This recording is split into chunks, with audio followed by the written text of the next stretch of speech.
Okay, next survival kit we're going to look at is a personal kit. All the items inside were put together by us after years of farting around in the desert. It's made by Outdoor Research. This is a pouch I bought, I don't know, many years ago when I was in junior high. I bought it for camping with scouts. It's got 3 points for lashing it down, and it's worked well for the years. I really like to just hang it up in camp by the one. It's really easy to get to, so if somebody has a need for it, they've got it. It unzips with just one zipper. Everything opens up. Everything stays pretty much in the package. I like it for boating as well for this reason. The back doesn't have much going on. I do put a couple of safety pins on there. The first pouch, I keep it sort of a survival stuff. A signal mirror, a Fresnel lens, which is a cheap item that I like to keep with my kits.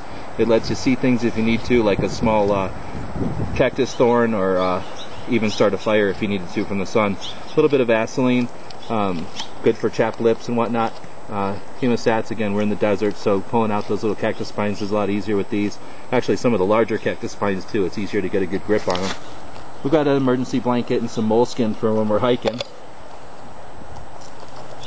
And the next pouch over is basically just a clear light stick. I like to go with clear, especially for a first aid kit, in case you actually see what you're doing. Little piece of wire with solid copper wire from an old telephone. You can bend it to shape, it's handy.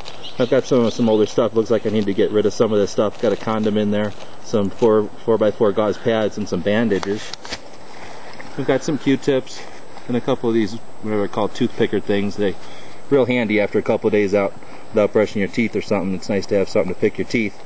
Got some tweezers. Again, we're in the desert, so we have a lot of use for those. I keep a emery board in case I need to do some stuff with their nails. Keep a little Columbia River knife and tool. Forget the actual model number of this one. Real nice little blade though. Not much going on. It's just all about the blade and the lock. So frame lock, real nice little blade. Real solid little clip. Right behind it I keep a County-Com micro widgie. I think that's what they call them. It's US made, super hard steel. Little pocket tool for a little hand tool for whenever you need to open a crate or anything else you might need a tool that size for. Behind it I've got some pens and a marker, also a pencil. Pens don't last real long in our heat.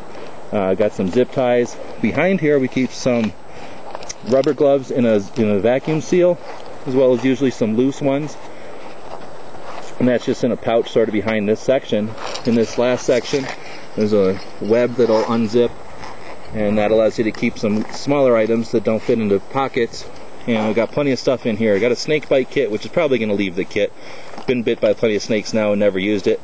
I've got a flint and steel. This is a Swiss made one, pretty handy, works real well. Got basically a military gauze bandage, just real sealed real well, and it's also a green color so it doesn't stand out. I keep a safety pin with a nail clipper there, and a couple of pain pills. We've got some tiny light sticks that again are handy for signaling. We got some motion sickness pills and some other pills for general medicine. I like to keep a stack of quarters in a survival kit. If you ever do get stranded somewhere, being able to use a payphone, which is those phones that are connected to the phone lines, is real handy. A little bit of tape. Keep a Swiss Army knife in there, as well as some Neosporin that needs to be replaced. Keep a Surefire G2. And this is one of my older ones that just still uses a light bulb, so I'll probably change this out with an LED head now that I'm looking in my kit. Lastly, some chapstick. Even in the desert and the heat, it's nice to have some chapstick. Right now we're out in the snow and it's handy out here too. So this isn't the best kit in the world, but it's the parts that we found that we're going to need, or we have used quite a bit in the past. Like I say, this kit's probably been with me in the various forms for over 20 years and been kicking the whole time.